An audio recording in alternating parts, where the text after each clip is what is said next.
Michael போர்ட்டரோட 5 forces model. So இந்த 5 forces என்னன்னு அப்படி அழகாக அவங்களே கொடுத்துட்டாங்க. என்னது? Supplier, buyer, entrant, new entrants, and then substitutes and competition, rivalry, இதெல்லாம் கொடுத்துட்டாங்க. But I happened to see one of the YouTube videos of Michael Porter talking about the strategic management and why it is very important for us to நம்ம self analyse பண்ணி நம்மளை பற்றி நம்ம நிறைய புரிஞ்சுக்கிறது ரொம்ப இம்பார்ட்டன்ட்னு அவர் சொன்னார். At the end of the video or at the end of the day அவர் கடத்த ட்ரை பண்ணது என்னன்னா, அதாவது எந்த விஷயத்தை அவர் எல்லாரோட மூளைக்குள்ளேயும் செலுத்த ட்ரை பண்ணாருன்னா, நீங்கள் ஒரு பிஸ்னஸில் சக்ஸஸ்ஃபுல்லாக வரணும்னா உங்களுக்கு 2 ஆப்ஷன் தான் இருக்குது. ஒன்று, எல்லாரும் சோப்பு தயாரிக்கிறாங்க, நீங்களும் சோப்பு தயாரிக்கிறீங்க அப்படின்னு சொன்னா எல்லாரும் என்ன பிரைஸ் சார்ஜ் பண்றாங்களோ அதை தான் உங்களால சார்ஜ் பண்ண முடியும். உங்களால உங்களோட சோப்பு மற்ற அத்தனை சோப்பை விடவும் டிஃப்ரெண்டா இருக்கும் அப்படின்னு உங்களால அதை டிஃப்ரென்ஷியேட் பண்ணி காமிக்க முடிஞ்சா நீங்க அதை பண்ணுங்க. That is called as product differentiation. So அதுதான் உங்களுக்கு ஒன் வே வேர் நீங்க ப்ரொடியூஸ் பண்ற product even though it is similar to all the other products that is available in industry, ஆனால் நீங்க அதுக்கு எக்ஸ்ட்ராவா ப்ரைஸ் சார்ஜ் பண்ணணும். உங்களோட ப்ராஃபிட் ஏர்னிங் கெப்பாசிட்டி இன்க்ரீஸ் பண்ணணும்னா நீங்க அதுக்கான வேல்யூ அடிஷனை கொடுங்க. எங்க சோப் ரொம்ப சாஃப்டா வச்சுக்கும் ஸ்கின்னை, எங்க சோப் டெட்டால் சோப்பா யூஸ் பண்ணா கிருமிகள் எல்லாம் போயிடும். லக்ஸு சோப்பா ஓகே ஃபேண்டசைஸ் பண்ணுங்க, வெறும் ஹீரோயின்ஸ் மட்டும் தான் யூஸ் பண்றாங்கன்னு. சந்தூர் சோப்பா ஓகே 30+ இருக்கவங்களாம் வாங்கி யூஸ் பண்ணுவாங்க பிகாஸ் நீங்க ரொம்ப யங்கா தெரிவிங்கன்னு சொல்லி. டவ் சோப்பா ஓகே இது சோப்பே இல்லை, இது ஒரு க்ரீம் தான், இன் சோப் ஃபார்மட் அவ்வளோ சாஃப்டா இருக்கும்னு சொல்லுவீங்க. What ever you want, if you are able to உன்னோட ப்ராடக்ட் டிஃப்ரெண்ட்னு உன்னால ப்ரூவ் பண்ண முடியுதா, உன்னால அதை டிஃப்ரென்ஷியேட் பண்ணி, அதாவது ஒரு கன்சியூமரோட கண்ணில் உங்க சோப் ரொம்ப அட்ராக்டிவா இருக்கணும். நீங்க எந்த கன்சியூமரை டார்கெட் பண்றீங்களோ அந்த கன்சியூமர் உங்ககிட்ட வாங்கணும். மார்கோ சோப்பா ஃபுல் ஆஃப் மீன், அந்த மாதிரி. ஹமாம் சோப்பா எதிர்த்து போராட தைரியமா இருக்கும். ஸோ அடலசன் பீப்புளுக்கு வீங்க எந்த கேட்டகரின்னு சூஸ் பண்ணுங்க. நீங்க மிடில் கிளாஸ்லயே லைக் 20 rupees சோப் ரேஞ்சில் வைக்க போறீங்களா, 50, 70 இல்ல 100, 120, 150 இல்ல கோட் மில்க்ல இந்த சோப் பண்ணிருக்கோம் அப்படின்னு சொல்லி going to sell it for 250, 300. You decide your market, you decide your customers, you will design a special feature into the soap so that உன்னால காஸ்ட் விட அதிகமான ப்ராஃபிட் ஏர்ன் பண்றதுக்கு உங்ககிட்ட இருக்கிற ப்ராடக்ட் டிஃபரன்சியேஷன் ஹெல்ப் பண்ணும். இது ஒரு வழி. இது இல்லையா, உனக்கு இருக்கிறது இன்னும் ஒரே ஒரு வழி தான். என்னன்னா, எல்லாரும் என்ன ப்ராடக்ட் பண்றாங்களோ அதே ப்ராடக்ட் நம்மளும் பண்ண போறோம். ப்ரைஸை நம்மளால பெருசா மாற்ற முடியாது. அந்த மாதிரியான செக்ஷன்ல நீங்க இருக்கீங்கன்னா, price is already fixed as 50 and everybody is selling at 50. Make sure தலைகீழாத நின்று தண்ணியை குடிச்சு நீ என்ன பண்ணணும்னா, உன்னோட காஸ்ட்டை மற்றவங்க எல்லாரும் 40 rupees தான் அவங்களோட ப்ரொடக்ஷன் காஸ்ட் இருக்குன்னா, நீ எப்படியும் உன்னோட ப்ரொடக்ஷன் காஸ்ட்டை 30க்கு கொண்டு வா.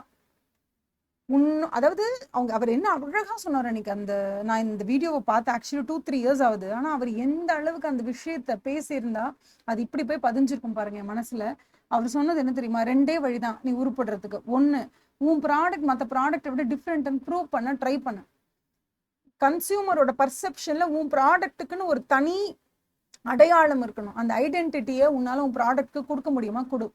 இல்லை அந்த மாதிரி கொடுக்கறதுக்குலாம் எதுவுமே இல்லை, இது ஒரு நார்மலான ப்ராடக்ட், இதில் நான் என்ன பண்ண முடியும் அப்படின்னு உங்களுக்கு தோணுச்சுன்னா, எல்லாரும் 50 rupeesக்கு விற்கிறாங்கன்னா உன்னாலே 50 or 55க்கு மேலே விற்க முடியாதுன்னு தோணிடுச்சுன்னா, do something and make the cost at its minimum. ஒன்று, நீ if you want to earn more profit நீ காஸ்ட்டை மினிமம் பண்ணணும். இல்லையா ப்ராடக்ட் டிஃப்ரென்சியேஷனை காமிச்சு என்ன பண்ண, சேல் ப்ரைஸ் இருக்குல்ல, சேல் ப்ரைஸை இன்க்ரீஸ் பண்ணு. இது 2 மட்டும்தான் உனக்கு ஆப்ஷன் அப்படின்னு சொல்லி கொடுத்தாரு அந்த வீடியோல. இதை பத்தி அவர் நிறைய தியரிஸும் எழுதியிருக்காரு. அதுல one of the most important தியரிஸ்ன்றது இந்த போர்ட்டர்ஸ் 5 forces மாடல். இது இன்டர்வியூலப்பா நீங்க ஃபைனலுக்கே வந்தாலும், நீங்க ஃபைனலே முடிச்சாலும் இந்த போர்ட்டர்ஸ் 5 forces மாடல் உங்களை விடாது கருப்பு மாதிரி தொடர்ந்துகிட்டே இருக்கும். ஓகே, ஸோ இதுல 5 forces அழகா உங்களுக்கு இதுல இருக்கு. பட் இதை தாண்டி நம்ம என்ன பண்ணணும்னா, டெஃபினட்டா வி ஜஸ்ட் ஹாவ் டு அண்டர்ஸ்டாண்ட்ல சும்மா அப்படியே மனப்பாடம் பண்ணிட்டு நம்ம போகக்கூடாது. அதனால நம்ம என்ன பண்ணலாம்னா, அது எப்படி படிக்கிறதுன்னு உங்களுக்கு சொல்லித்தரேன். ஓகே, அவர் மூஞ்ச பார்த்துக்கிட்டே படிக்கலாம். பாவம் இல்லை, எவ்வளோ சூப்பராக சொல்லியிருக்காரு. 77 years ஓல்டு, உங்களோட தாத்தா வயசு இருக்கும் அவருக்கு. ஓகே, அவர் என்ன சொல்றாரு, நீ என்பதை உணர்ந்து கொள். You are the centrifugal force of this entire ecosystem. நீ தான் உனக்கு முக்கியம் இல்லை. அது முதல்ல நீ உன்னை ஃபர்ஸ்ட் சென்ட்ரலைஸ் பண்ணு. ஓகே, சென்ட்ரலைஸ் பண்ணியாச்சு. இந்த யூங்கிறது எந்த கம்பெனியா வேணா இருக்கலாம். அதாவது நீங்க என்ன கம்பெனி நடத்துறீங்களோ அந்த கம்பெனி. ஓகேவா, அந்த யூங்கிறது அதுதான். ஃபார் எக்ஸாம்பிள் ஜோஹோ இருக்குன்னு வச்சுக்கோங்களேன். ஜோஹோ அதுதான் அந்த கம்பெனி. இந்த ஜோஹோவுடைய கஸ்டமர்ஸ் இருக்காங்கல்ல, யாரெல்லாம் இந்த சாஃப்ட்வேரை வாங்குறாங்களோ அவங்க கஸ்டமர். இந்த சாஃப்ட்வேரை உற்பத்தி பண்றதுக்கு நமக்கு ஹெல்ப் பண்றவங்க எல்லாருமே சப்ளையர்ஸ்.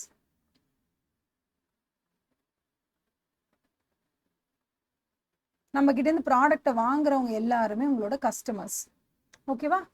இது இல்லாம ஜோஹோங்கிறவங்க எதை முன்னிலைப்படுத்தி இந்த பிசினஸ் பண்றாங்கன்னா, டெஃபினட்டா அவங்களுக்குன்னு ஒரு ப்ராடக்ட் இருக்கும்ல. அந்த ப்ராடக்டோட பேர் என்ன? இந்த இடத்துல அதோட பேர் என்ன? சாஃப்ட்வேர் இல்லையா? இந்த யூங்கிற நீ யார் அப்படின்னும் போதுதான் நம்ம அங்க எக்ஸாம்பிளுக்கு என்ன பண்ணிருக்கோம்? ஜோஹோன்னு எடுத்திருக்கோம். ஸோ அந்த ஜோஹோன்ற கம்பெனிக்கு ஒரு ப்ராடக்ட் இருக்கு. அந்த ப்ராடக்ட்டுக்கு பேரு சாஃப்ட்வேர். இந்த இடத்துல கஸ்டமர்னு ஒரு ஆள் இல்லைன்னா உங்களால ப்ராடக்ட் சேலே பண்ண முடியாது. So demand is very important. Demand for the product is very important. அதே மாதிரி உங்களுக்கு தேவையான ரிசோர்சஸை சப்ளை பண்றதுக்கும் அந்த இடத்துல ஆட்கள் இருக்கணும். ஓகே, அதன் பிறகு நீ என்ன ப்ராடக்ட் டிசைன் பண்றீங்களோ அந்த ப்ராடக்ட் தான் அடுத்த பெரிய ஹீரோவே அங்க. இப்போ நீங்க அந்த 5 ஃபோர்ஸஸ் அழகா படிக்கலாம். நம்பர் 1 ஃபர்ஸ்ட் ஃபோர்ஸ் என்ன தெரியுமா? உங்களோட customers. Power of customers.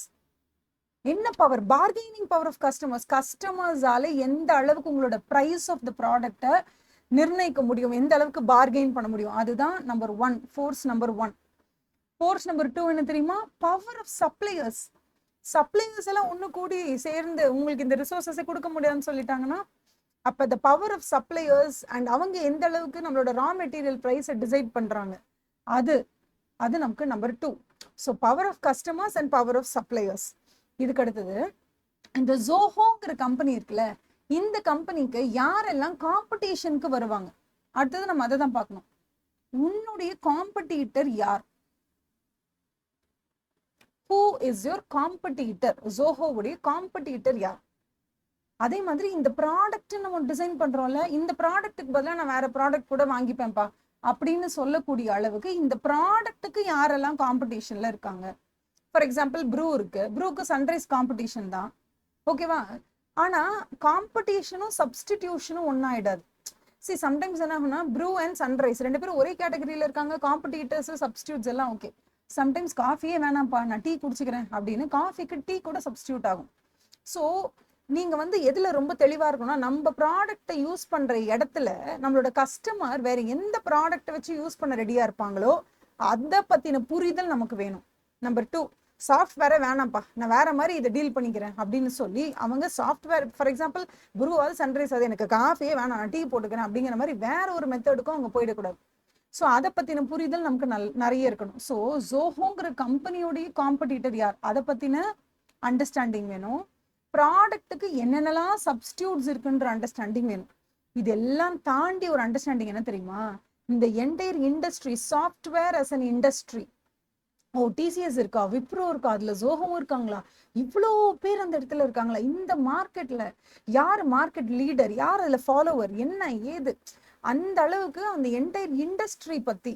For example இப்போ நம்ம சிம் கார்டு பத்தி படிக்கிறோம், இல்லைன்னா we are talking about telecommunication. அந்த டெலிகம்யூனிகேஷனோட ஸ்ட்ரக்சர் எப்படி இருக்கு, இதுல இந்த டெலிகம்யூனிகேஷனோட இண்டஸ்ட்ரி எப்படி இருக்கு, இந்த இண்டஸ்ட்ரியில ரூல் பண்றவங்க யாரு? ஓ ஜியோ தான் மேஜரா, அதுக்கு அடுத்தது அதோட அதுக்கப்புறம் தான் ஏர்டெல் வராங்களா, அதுக்கப்புறம் தான் வோடஃபோன் ஐடியாவான்ற ரேஞ்சுக்கு you should understand about the industry அப்படின்னு சொல்றாங்க. அப்ப நீங்க நல்லா ஞாபகம் வச்சுக்கோங்க, you are the centrifugal force, உன்னோட கஸ்டமர் மேல உன்னோட சப்ளையர் கீழே. So power of supplier, power of customer. உனக்கு காம்படிட்டர் இருப்பாங்கல்ல, அவங்க நம்பர் 3. அதுக்கு உன் ப்ராடக்ட்டுக்கு காம்படிட்டரும் இருப்பாங்க, உன் ப்ராடக்டே வேணான்னு விட்டு தள்ளுற அளவுக்கு அந்த ப்ராடக்ட்டுக்கு ரீப்ளேஸ்மெண்ட்டா வேற ஏதாவது ஒரு ப்ராடக்ட் கூட வரலாம். எப்படி ப்ரூவை தவிர டீ குடிக்கலான்னு வராங்களோ அந்த மாதிரி. அப்ப substitutes for your product, competitors for you, and finally 5th என்ன அப்படின்னா, இந்த என்டையர் ஈகோ சிஸ்டம் இருக்குல்ல, இந்த என்டையர் எக்கோ சிஸ்டத்தை பத்தி நம்ம படிக்கணும். அதுதான் திஸ் என்டையர் இண்டஸ்ட்ரியை பத்தி நம்ம படிக்கிறது. இதுதான் 5. இப்போ நீங்க போய் இந்த 5த்தையும் பாருங்க, உங்களுக்கு அழகா புரியும். நம்பர் 5 நான் சொன்னது இதுதான், உங்களுடைய அந்த என்டையர் ரைவல்ரி, அந்த இண்டஸ்ட்ரி எப்படி இருக்கு, என்ன இருக்கு அப்படின்னு பாக்குறது. ஓகேவா? இதுல ஒரே ஒரு விஷயம் மட்டும் நல்லா தெரிஞ்சுக்கோங்க, என்டையர் இண்டஸ்ட்ரியை பத்தி நீங்க படிக்கும்போது அந்த இண்டஸ்ட்ரியில உங்களுக்கு வந்துடும் என்னன்னா, இந்த இண்டஸ்ட்ரியில புது புது பிளேயர்ஸ் வரதுக்கான வாய்ப்பு இருக்கா, பிகாஸ் ஆல்ரெடி உங்களுக்கு காம்படிட்டர் இருக்காங்க, இந்த எக்ஸிஸ்டிங் காம்படிட்டர் தாண்டி இன்னும் புதுசா நிறைய பேர் வந்துருவாங்களோ அப்படிங்கிறதையும் நீங்க இந்த 5ல கான்சென்ட்ரேட் பண்ணுவீங்க. New entrance. புதுசு புதுசா நியூ பீப்புள் வந்துருவாங்க, உள்ள வந்துட்டாங்கன்னா இன்னும் காம்படிஷன் ஹெவி ஆயிடும் அப்படின்னு நீங்க பாப்பீங்க. Okay, so we have 5 things. Number 1, power of buyers. Number 2, power of suppliers. Number 3, power of, அதாவது ஜோஹோவுடைய காம்படிட்டர்ஸ். நம்பர் 3. நம்பர் 4, ஜோஹோவுடைய ப்ராடக்ட்டுக்கு என்னென்னலாம் சப்ஸ்டியூட்ஸ் இருக்குன்ற மாதிரி. And number 5, threat. என்ன threat of the new entrant, உள்ள யாராவது புதுசா வந்துருவாங்க அப்படிங்கிற மாதிரி.